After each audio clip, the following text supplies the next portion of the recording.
high গো যার খাতিরে মহান আল্লাহ বানাইছে জগৎ আমরা সেই নবীর উম্মত আমরা সেই নবীর উম্মত যার খাতিরে মহান আল্লাহ বানাইছে জগৎ হাই গো যার ওসিলায় মহান আল্লাহ বানাইছে জগৎ আমরা সেই নবীর উম্মত আমরা সেই নবীর উম্মত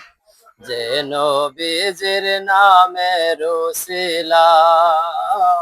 আদম হাওয়ায় ক্ষমা ভিক্ষা পায় সকল সৃষ্টি যে নবীকে করলো মুহাব্বত আমরা সেই নবীর উম্মত আমরা সেই নবীর উম্মত আমরা সেই নবীর উম্মত